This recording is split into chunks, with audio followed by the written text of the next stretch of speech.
आज के इस वीडियो में हम लोग CUET UG 2024 के लिए मोस्ट इंपोर्टेंट अपडेट पर डिस्कस करने वाले हैं। सबसे पहले मैं आपको अवगत कराना चाहता हूं, अभी फॉर्म को फिलअप नहीं करना है। अगर कोई भी स्टूडेंट हड़बड़ी करेंगे तो फिर पछताएंगे खुद। मैं कुछ भी आपकी हेल्प नहीं कर पाऊंगा। फॉर्म को अभी फिल नहीं करना है, क्योंकि जहां पर आपको फॉर्म फिलअप करना है जिस भी CUET के ऑफिशियल वेबसाइट पर, वहां पर सिर्फ और सिर्फ सेंट्रल यूनिवर्सिटी ही दिख रही है। इसके अलावा जितने भी स्टेट यूनिवर्सिटी है वो नहीं वहां पर अवेलेबल है, उसका लिंक ही नहीं ओपन है।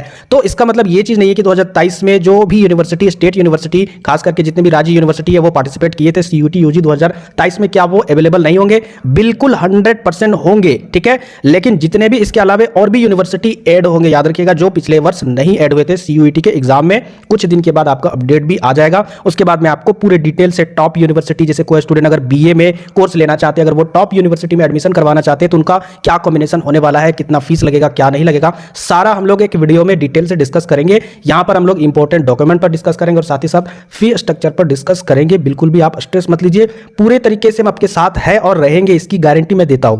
तो चलिए वीडियो को शुरू करते हैं। और सबसे पहले हम लोग समझते हैं कि इंपॉर्टेंट डॉक्यूमेंट आपको तैयार कर लेना होगा। यहां पर आप देख सकते हो इतने सारे आपका डॉक्यूमेंट अवेलेबल होना चाहिए। अगर इनमें से कोई भी एरर होगा तो उसको अभी सुधार लीजिए। और खास करके यहां पर सबसे पहले नंबर पर जो आपका आधार कार्ड है, हालांकि सबके पास आधार कार्ड अवेलेबल है, भारत में जितने भी स्टूडेंट हैं उन सभी के पास आधार कार्ड है, लेकिन इसमें सबसे ज्यादा इंपॉर्टेंट चीज है कि आधार कार्ड में आपका मोबाइल नंबर रजिस्टर होना चाहिए। अगर आधार कार्ड में मोबाइल नंबर रजिस्टर नहीं है, क्योंकि जैसे ही आप CUET 2024 में रजिस्ट्रेशन करवाओगे उस समय आपका आधार नंबर लगेगा और उस आधार नंबर के अकॉर्डिंग जो भी आधार कार्ड में आपका नंबर रजिस्टर होगा उस मोबाइल नंबर में आपका OTP आएगा और उस OTP को फिल करने के बाद ही आपके आधार कार्ड में जो आपका नाम मेंशन है, डेट ऑफ बर्थ मेंशन है, इसके अलावा जो भी आपका एड्रेस है वो ऑटोमेटिक फिल हो जाएगा CUET 2024 के फॉर्म में। यानी रजिस्ट्रेशन वाला जो ऑप्शन रहेगा वहां पर सारा कुछ ऑटोमेटिक फिल हो जाएगा। तो यहां पर आधार कार्ड तो होना चाहिए, साथ ही साथ आपका मोबाइल नंबर भी रजिस्टर होना चाहिए। जिनका अगर मोबाइल नंबर रजिस्टर नहीं है और साथ ही साथ आधार कार्ड में अपना डेट ऑफ बर्थ और अपना नाम का जो स्पेलिंग है, फादर्स और मदर का नाम का जो स्पेलिंग है, उसको भी मैच कर लीजिएगा अपने सर्टिफिकेट से। अगर किसी तरीके से स्पेलिंग में अगर कोई भी मिस्टेक है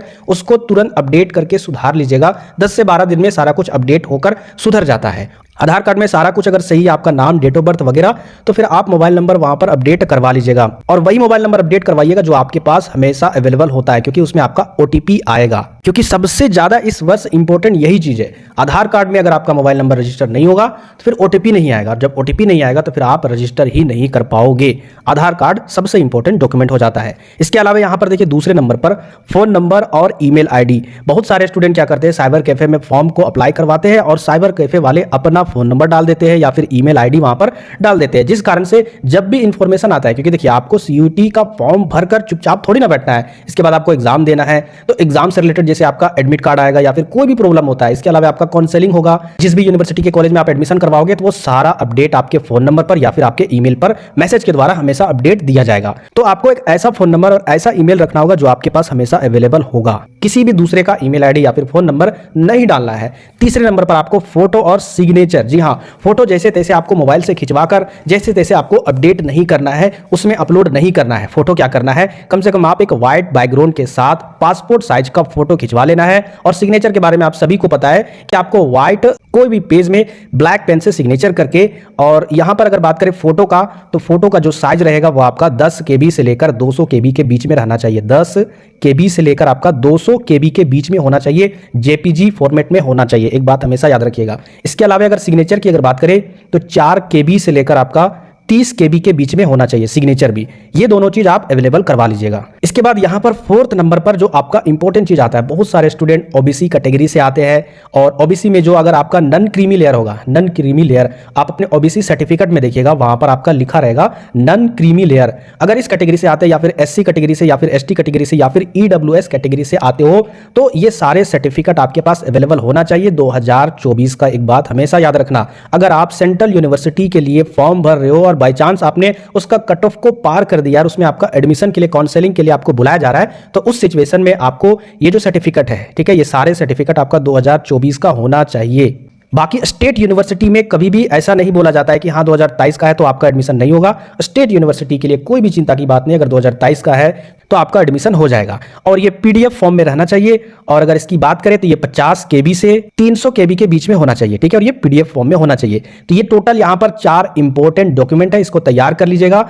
ये तो आपका तैयार करने वाला नहीं है, ये तो आप खुद चूज करोगे कि आपको कौन सा ईमेल आईडी और कौन सा फोन नंबर देना है। इसके अलावा ये आपका फोटो सिग्नेचर जहां पर आप फॉर्म फिलअप करोगे वहां पर ये खुद वो कर देंगे, लेकिन आपको ये आपका आधार कार्ड को सही चीज कर लेना है, मोबाइल नंबर रजिस्टर करवा लेना है और साथ ही साथ आपका ये जो सर्टिफिकेट है इसको भी बनवा लीजिएगा। देखिए आधार कार्ड में अगर आप अभी नहीं सुधार करते हो ना तो ग्रेजुएशन में एडमिशन टाइम भी आपको यही काम करने के लिए बोला जाएगा। क्यों? क्योंकि इसके बिना आपका एबीसी आईडी भी नहीं बनेगा। एबीसी आईडी बनवाते समय भी आपका क्या लगेगा?